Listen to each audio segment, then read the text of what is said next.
Welcome back, everybody. Today we're going to be installing the aux locker in the Revolution 538 gears into the Sterling 10.5.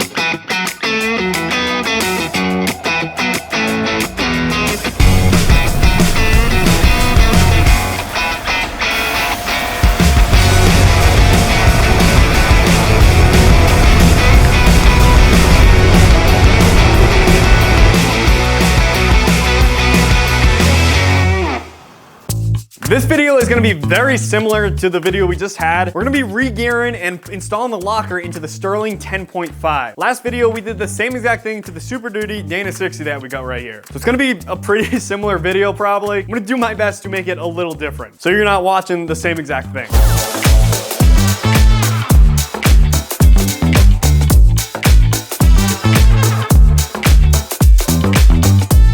So the Dana 60, I literally just finished this. It's still sitting here on the ground. It's not installed into the Jeep yet. A few things I've done off camera. I don't think it's much, actually. I installed the top plates for the coilover mounts. It's basically just two pieces of metal for the mounts. It ties the two existing pieces of metal that the coilover actually mounts to. It just ties them together. So those are all done. So I'm gonna take this Dana 60 and put it under the Jeep so it's out of the way. Then I'm gonna go actually remove the Sterling 10.5 and we're gonna get it set on the jack stands over here. Then we can start tear down. We're gonna get right into it.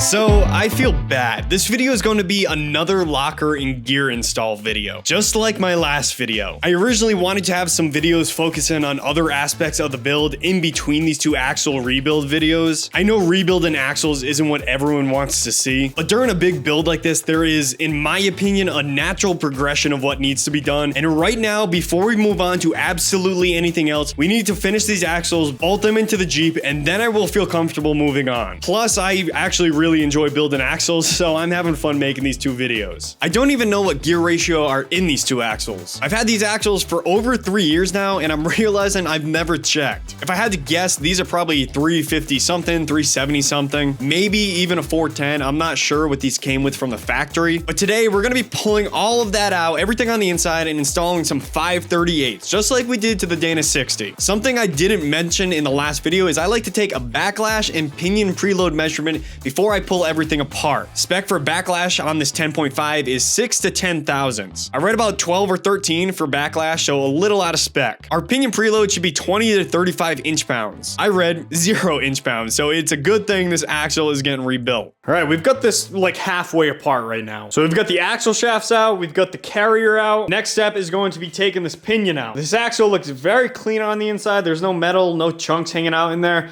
so that's pretty good. I've never re-geared a 10.5 or a 10 1/4 for that matter, but it looks like the shims are on the outside of the carrier bearings, which is very nice. Means I don't have to go and make some setup bearings for that carrier or the locker that we're gonna be putting in. So here we've got a massive shim for this driver's side, and then over here, we've still got the race right here. We've got a massive shim for this side as well. So hopefully these shims work. If not, our overhaul kit comes with some shims as well. So yeah, this is a full floating axle, so we don't have any axle seals on the inside of the tube here. So like on the Dana 60, when we pulled those seals out on the inside of the tube, we had a lot of crud that fell on the inside of the housing, but we're not gonna have that on this. I'll probably just have to spray it out with a little bit of brake clean and we should be good to go. But yeah, let's get this pinion out and we can continue on.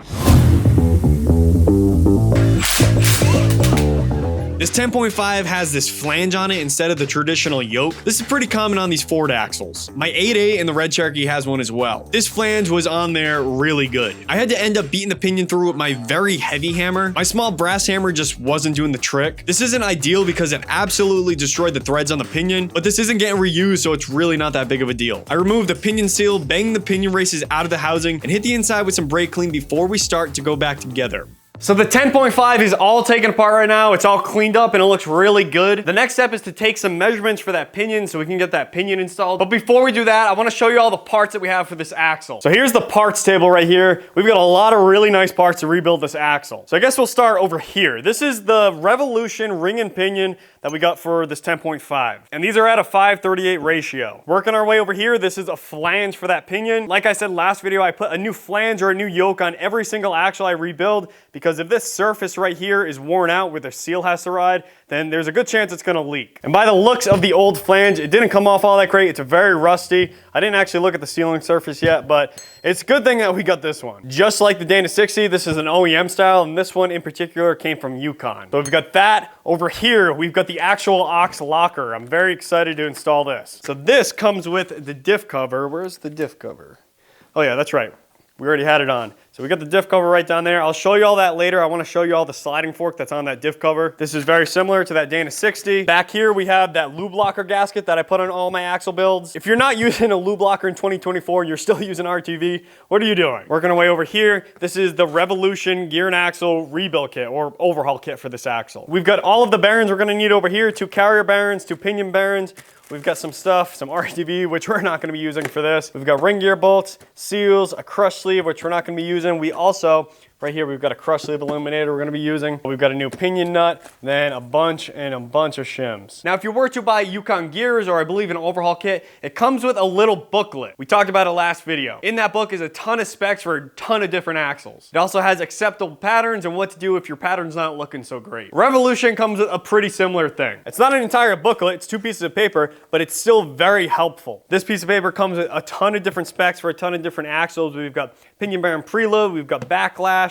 On the back here, it's all stuff about their braking period, that sort of thing. And then this page is about how to achieve a nice pattern. Some pretty helpful information right there. So just like on the Dana 60, we're gonna be starting with the pinion. So over here, we've got all of our old parts, and we're gonna have to take apart this pinion. We need to remove this inner pinion bearing, just like we did on the Dana 60, and take out the shims that's behind this bearing. We're gonna remove those shims and put them onto our new pinion and press on our inner bearing. From there, we're gonna be taking some more measurements. We need to figure out the actual measurement, the thickness of this crush sleeve, so we can make our crush sleeve eliminator the same thickness. We're gonna have to make this race into a setup race and install it all into the axle, and then we can see what our pinion bearing preload is looking like.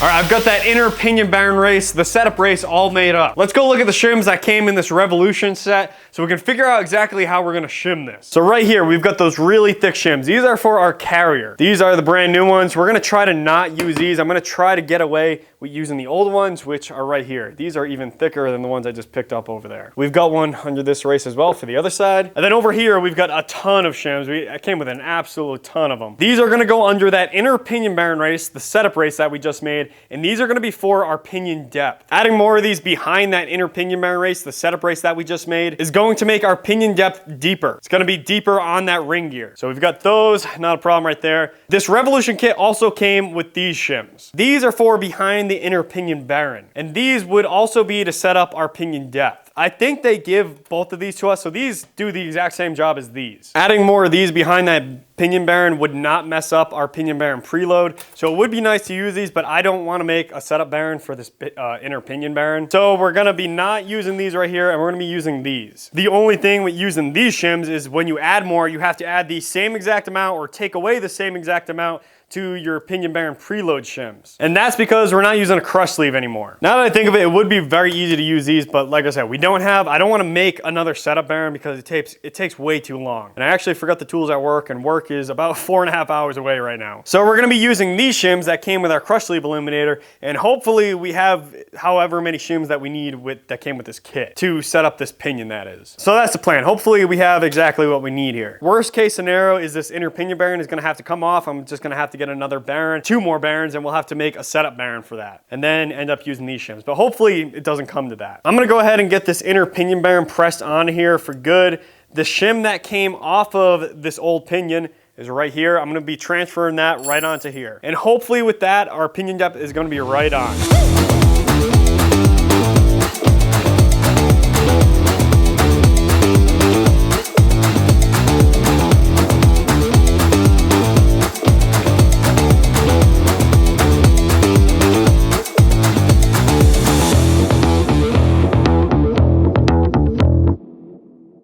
So we we got a problem. The inner pinion bearing that came in the kit is different than the inner pinion bearing that came out of the axle. The one that came in the kit will work, but that inner pinion bearing race, the setup race that I just made, is not going to work. I'm gonna have to go pick up a matching race to make a new setup race so it can work with this new bearing. Right here, you can see the new bearing that we have on our pinion, and you can see the one that came off the axle. The new one is much taller. Same diameter and everything on the inside and the outside, it's just a taller bearing. So I wonder, oh man, this is probably gonna change a lot of our measurements. That's kind of annoying. So we have that, and then you can see the inner race that we made for the setup race compared to the new one. I mean, this one's much taller. So yeah, this one's not gonna work. I can keep this and maybe I can't now.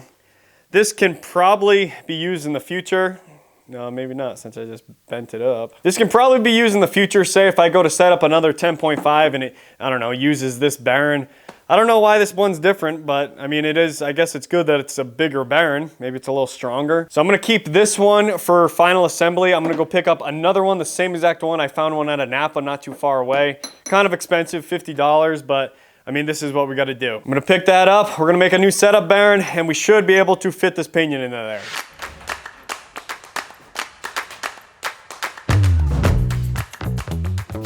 All right, so I got this from Napa. This is the same exact bearing, except the brand's different. The one that came in the Revolution kit is a coil bearing, and the one that I just picked up is an SKF. This was expensive. It ended up being $44, but it's what we're gonna have to do. This is the same exact thing. Well, this one says China right on it. So this is the one we're gonna be making into a setup bearing. So yeah, same exact dimensions, so let's get to work. I hate wasting time, and that's exactly what just happened. I should have compared the races and bearings first, but I didn't, so it is what it is. With the new flap disc, this setup race only took about 15 minutes to make, so really not that big of a deal. I got the pinion installed with the new flange, got it tightened down, and it was way too loose. So I took it back apart, removed some of the pinion preload shims, went back together, and now it was too tight. About 75 inch-pounds. Third time was a charm though. I disassembled, changed up the shim stack, and this time I was right at 25 inch-pounds. Perfect.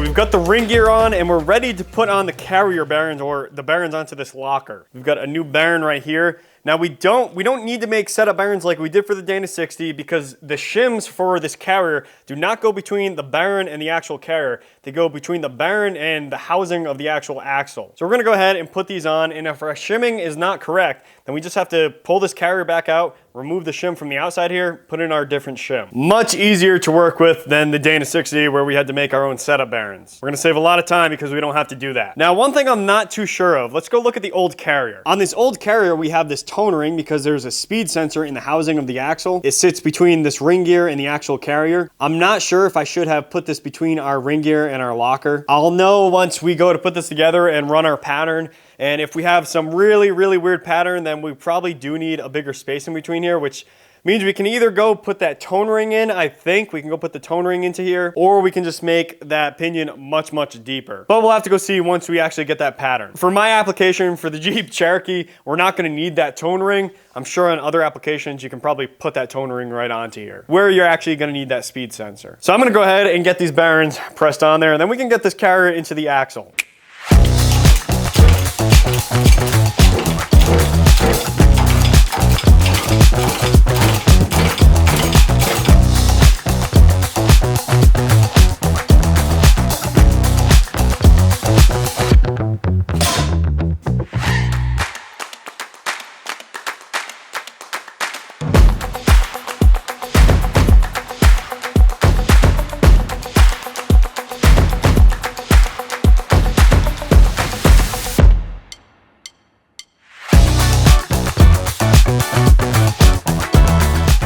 I can already tell before getting the shim all the way in that this isn't gonna work because we've got absolutely no backlash. So I've got to fix the shimming before we can go any further. What's gonna need to happen is this entire carry has to move it this way a little bit. So I'm gonna have to reduce the shims over here and add some over here. I don't even know what thickness these are. So I'm gonna take these out, measure them, and figure out exactly what shims I need.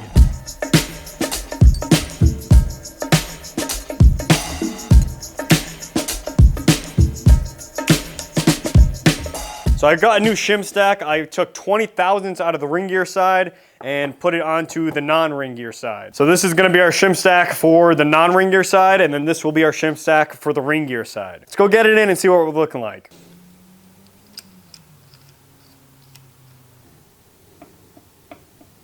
Nice.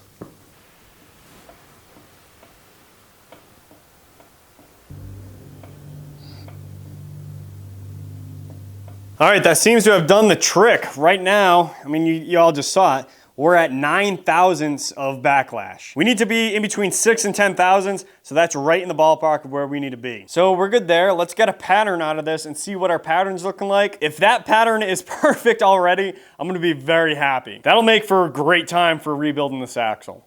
So from here, I'm not gonna lie, it took me a while to fine tune this pattern. I was just not getting the results I was looking for. I ended up taking this apart and changing out my shim stacks on the Pinion about 3 or 4 times. So after a while, I finally swallowed my pride and asked for help. So huge shout out to MoFab417 on Instagram. I don't know if he watches these videos. If you do, thank you. MoFab417 just helped me dial in the pattern for the 10.5. I was having a little bit of trouble getting an acceptable pattern. I sent over some pictures of the pattern to him and he told me exactly what had to be done. Basically, I was way too deep on that pinion. My shim stack behind the inner pinion bearing race, the setup race that we have back there, which translates to the pinion depth, that shim stack was at 35 thousandths, which was way too deep, and he could tell by those pictures. At this point, I've done a lot of locker installs and a lot of regears, but like I told him, you learn something new every day. He told me he's been regearing axles since 2003, so he's got a few more years on me. Anyways, he told me that the starting depth for a 10 1/4 and a 10.5 is 27 thousandths, which is something I didn't know. So he told me to bring it back from 35 to 27 thousandths and see what our pattern was looking like from there. So that's exactly what I did. I brought it from 35 to 27 thousandths. I brought our pinion preload back to 25 inch-pounds, and our backlash is now between 6 and 7 thousandths, which is dead on. All those measurements are dead on. And our pattern looks absolutely amazing. He also said if I want to fine tune it anymore, I can take out another 2 thousandths from that shim stack to further decrease the depth of that pinion. But he said this pattern is more than acceptable. So I think this is what we're gonna run, because I've already taken this apart about a dozen times now. You know, I hope this goes to show that you're not gonna get it on the first try, and you shouldn't have too much pride to ask someone for assistance. So hopefully that helps you all out right there, because I am definitely not a pro at this. I don't do this for a living like some people. So sweet, I think we're gonna put this together for final assembly. It's pretty early in the day still, actually. We're gonna put in our actual inner pinion bearing race. We're gonna set up the pinion, put the seal in it, and then from there, I wanna show you all the OXUSA diff cover, because I didn't get to show you all the Dana 60 diff cover. They are basically the same diff cover. And then I think if we have enough time, I definitely want to try to actuate this locker so you all can see that. Let's see if we can make that all happen. So this axle is just about done. I'd say it's more complete than the Dana 60. We still have a few small things to do to that axle, but this 10.5,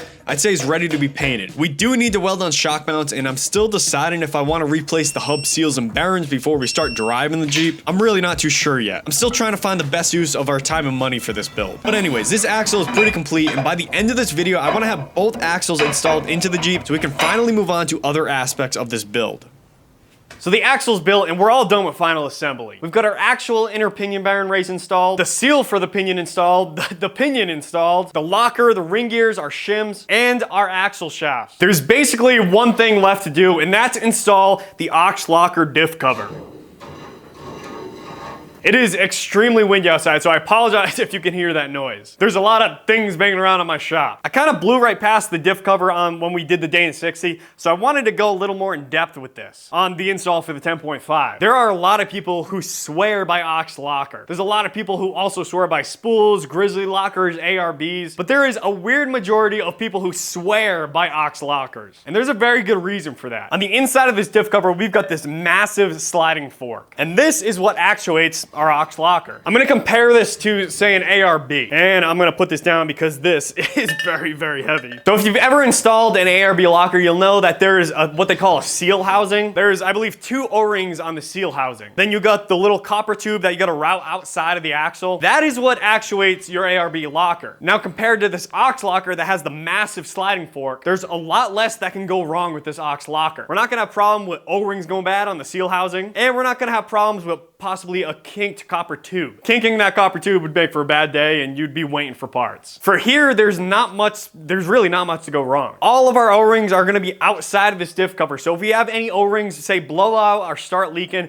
we don't have to open this thing up. It would make trail fixes much easier. If you had a seal housing issue on the trail, you're not gonna have a locker for the rest of the trail. Unless you're pulling out that carrier, and I don't know if I would wanna do that on the trail. Another reason why people love these aux lockers is there's multiple different ways that you can choose to engage them. Multiple different ways to engage that big sliding fork, that is. You can choose between air, electric, or cable actuated. A lot of people, I would have loved to, but a lot of people go with the cable actuated. Since this is going to be an overlander, a very big and unnecessary overlander, I didn't have much room for 2 giant levers in my center console, so I went with the air actuated. Electric would have been good as well, but all my lockers in the past have been air, and I've loved them so far. If I were to build a buggy or say something I'm not gonna be putting a lot of highway miles on, I probably would have went with the cable actuated lockers. Another extremely awesome thing about these lockers that honestly sold me was this. This is a drive-away lock. I actually haven't opened this up and looked at it yet. So basically, all this is a giant pin. It's actually a bolt with a spring and a seal and then an adjuster on it. What this does, let me give you a scenario. Say I ran out of air, my compressor stopped working or something like that. Then we pull the airline off of this diff cover and we install this drive-away lock. This will actuate the locker. It'll push that sliding fork and lock the locker. So we'd be able to finish the trail fully locked. That, I think, is a no-brainer right here. And that's why I think everyone should go with aux lockers. I think that is an awesome tool. There's actually been times where I lost an airline on the trail, blew an airline, and I couldn't repair it on the trail. And this would have came in handy if I were running aux lockers. So I'm very excited. Hopefully I don't ever have to use this. Hopefully my air system works fine all the time. But I think this is a great tool to have just sitting on our glove box, and it's there if we ever need it. It's a good peace of mind. Now, there is a downside. The only downside I'd say to this locker is that you need to run their diff cover. Personally, I like the look of like the welded diff covers, kind of like what I got on my red Jeep. I've talked to a few people. They don't like the look of the aux diff covers. I don't blame them. It's not my favorite diff cover either. It's just kind of one of the cons to running this locker. You gotta run their diff cover. But for this sliding fork and for that driveway lock, I think it's well worth it. I truly don't think we're ever gonna have a problem with this sliding fork. If we do, I'll let you know. All right, let's get this on.